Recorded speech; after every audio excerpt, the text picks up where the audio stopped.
lady, through our Lord we prevail.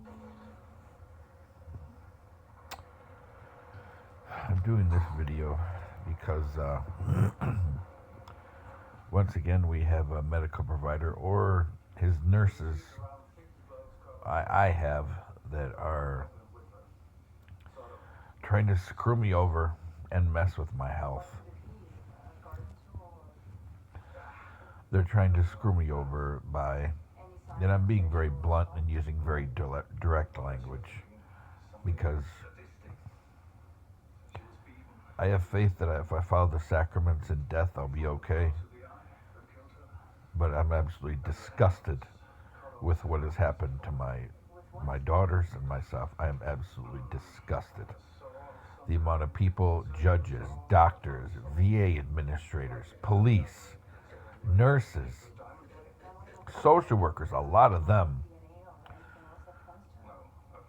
housing agencies and complexes, the amount of people that have either one, participated in and deny that they have, even if I have evidence right in front of their face, usually then they retaliate in whatever manner they can. Two, they gaslight it like it's not happening at all. Or three, they don't participate, but they refuse to make a report, they refuse to get involved.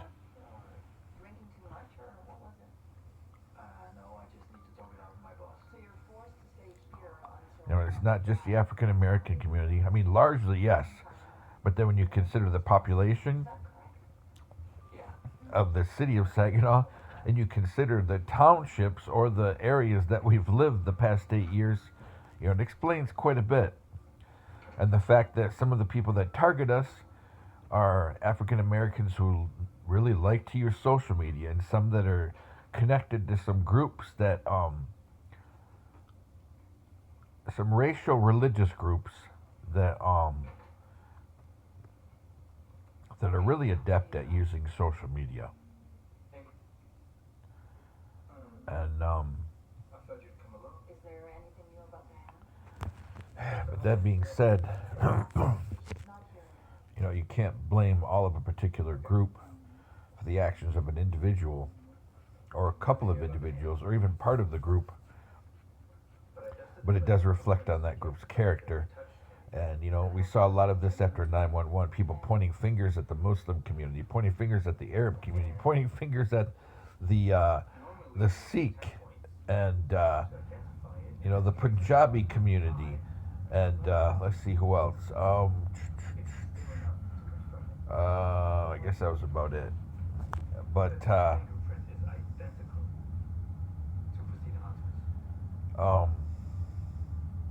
you know, ultimately, the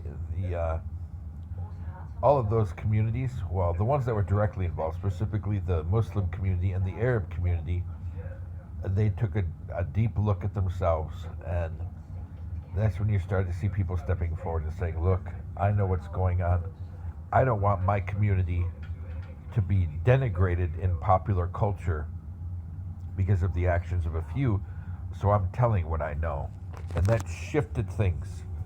That shifted a lot of things. You know, we're 23 years past that day. And that's shifted things a lot. And people have become more aware that not every Arab is Muslim. You have Druze, you have Zoroastrians, you have Sufis, you have Baha'is, and you have millions and millions of Arab Christians, Orthodox and Catholic, and, you know, a few Protestant. Oh, I can't forget the Church of the East too. But then the Nestorian Christians. So, you know, it's a much deeper thing. But we're so tired of being targeted, and now, you know, people are trying to mess with the evidence, and some evidence refusing to give to me regarding some issues with my airway and my throat, refusing to tell the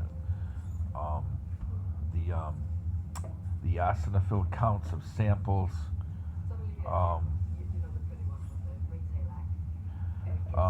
and then nurses carefully wording things, saying, "Oh, doctor didn't say narrowing. He said inflammation." Um, so they refused to widen my esophagus.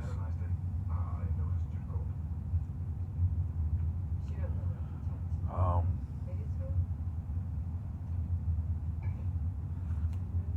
anyway,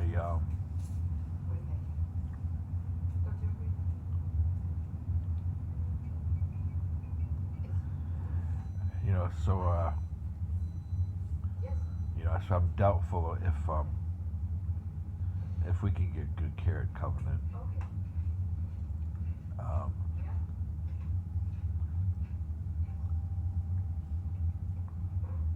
yeah, I don't know. I was excited, but I don't know. As usual, I'm starting to be very hesitant what nurses I like. Before we moved to Saginaw County, I never had a bad experience with a nurse, only once. But she didn't know about what the half-life meant of medication. Um, and she said, "Oh, you can't, take it earlier than you're supposed to." I said, "Well, what about the half-life?" She said, "You're what did she say? You are refusing to follow a doctor's prescription. I'm going to put that note in your file." And I'm like, "Go ahead." And then I hung up on her. Because I was really sick, and they took a really passive, really I don't care attitude towards my approach. Towards their approach to my sickness. And I got sick of it. So when I took it that way, yes, it did help, and I got better. It wasn't really much of a change, except I was taking it earlier. That's about it. But anyway, it was an antibiotic once again for, I think it was sinusitis once again.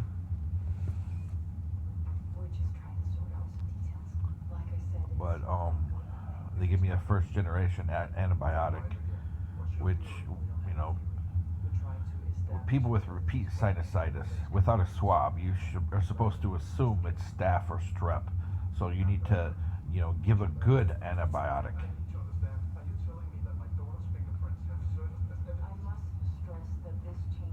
But anyway,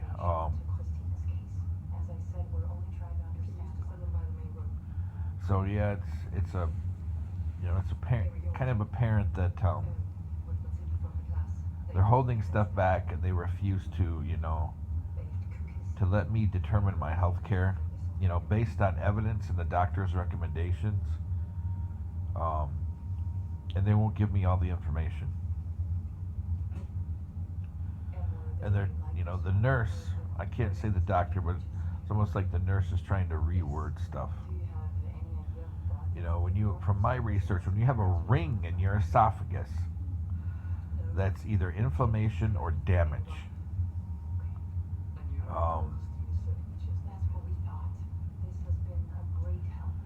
Now, inflammation, if it's widened, it could be dangerous. It could perforate the esophagus.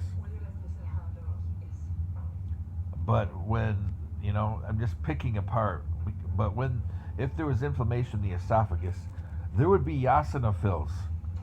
There was not. So that means the damage to my throat is permanent. But they refuse to widen it.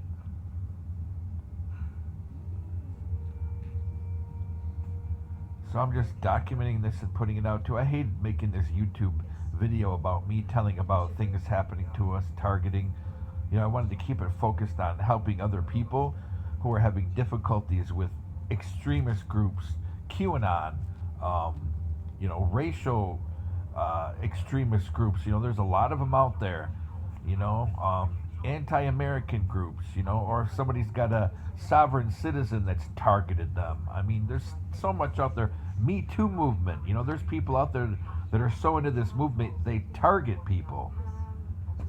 I just wanted to help our veterans. Oh yes, I was deployed with NATO in the Israel border. people targeted because stuff like that. Um, but so anyway, by them refusing, by first of all, by them saying the nurse saying it's inflammation, but yet the higher eosinophil count, which was 16 HPP, which is significant. 3 of those in any tissue in your throat, that's a sign of eosinophilic asthma. That's the requirement, at least by the VA. So I'm sure it's probably like DOD, NIH too. 3 samples, 14 HPP or higher. That means you have eosinophilic asthma. As well as, if it's in your throat, in your esophagus, eosinophilic esophagitis. But they're trying to skirt around that. Now, if somebody had inflammation in their throat, how could they not have eosinophils? Because that's one of the cells that cause inflammation. And in the esophagus, they said that the HPP count was 4 HPP. But again, they didn't tell how many samples. They took 3 samples from each area for me. And the one that was 16 HPP, it sounds like 2 or 3 of those samples, but it's not definitive, but it sounds like it. That was at the gastric junction. And I put my stuff out there. I'm not going to put out stuff that's going to put my health at risk to somebody to kill me. But I have to out these people. If they're doing this stuff to us, as protective as I am of my family, and as, on point as I am all the time, imagine somebody that doesn't say a word. They may already be in a casket.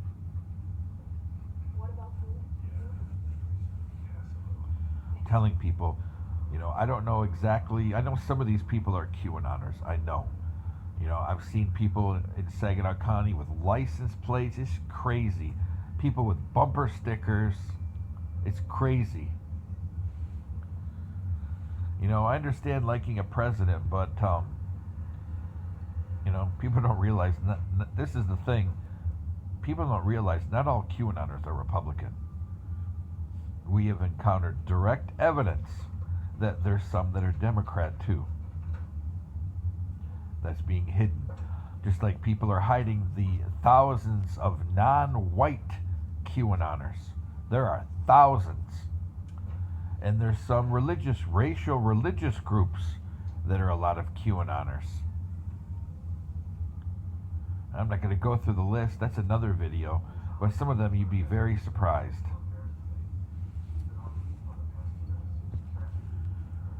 But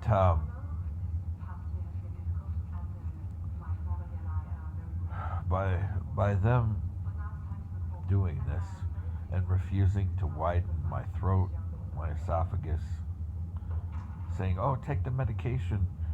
I've been given medication. Take your medication for 90 days, and then we'll do another one. And all the while, somebody involved with this evidently has an open door with Veterans Benefit Administration because they're sitting on everything.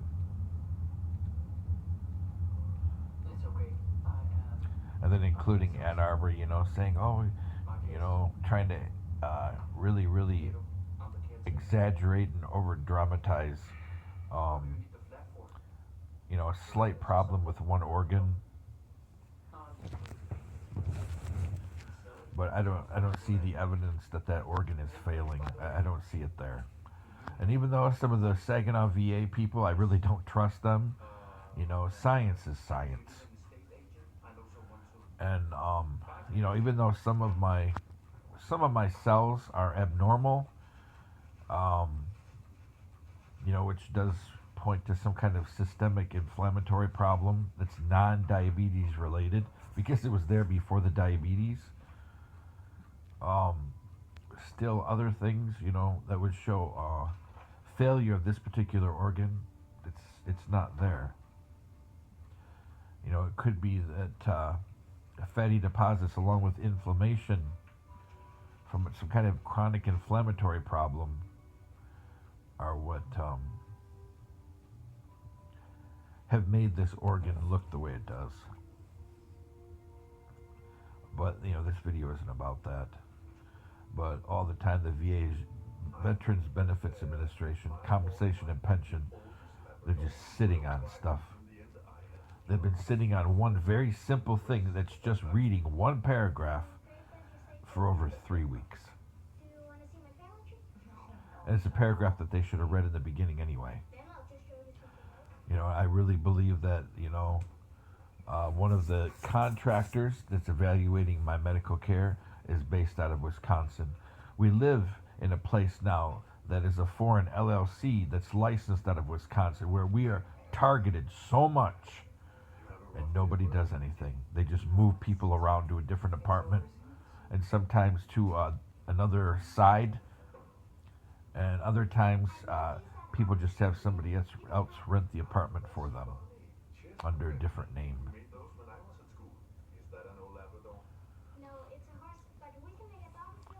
And we're just targeted again and again and again. And when we have, some kind of thing, a blessing that comes, somebody will weaponize it. Like we're blessed with a car, and already this complex hasn't done anything, but people are tampering with the car, tampered with it during a blackout.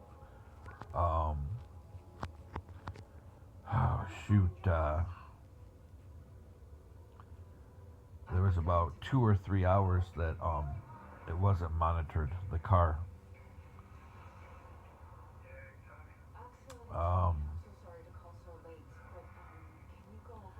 And then a few times at night, and then maybe even during the day. And nobody does anything about it. I've already noticed that. And the fact that one of the people that was there when I bought the car works at Saginaw Consumers Power. That's crazy. That's crazy. And we're finding out that the dealer was sold a bad lithium battery it's a hybrid. Somebody looks like they sold them a bad battery, and somebody, I think, has tampered with the power plant because of how it's regenerating. It's very slow, very weak amperage. I think somebody messed with the regeneration power plant inside the vehicle. It never stops. I'm sorry to disturb you. And if they do this to us, I know they do it to other people too. It never stops. And people that don't do anything about it, they should be ashamed. I've talked to cops that are veterans too, and talk about how when they go to a health clinic or even to the VA, people bully them. When they go to see a psychologist, sometimes people there, when they're in the waiting room, they will abuse them if they're in uniform, be really rude and nasty. Sometimes they went to grocery stores. People have harassed them when they've checked out to buy food for their family. So it's not just us military veterans. It's cops too. Now I understand why so many people are leaving this country. So many people, if they have money, they're moving abroad. Because if your country is no longer like the unified, protective country that had respect for people that served, what's the point?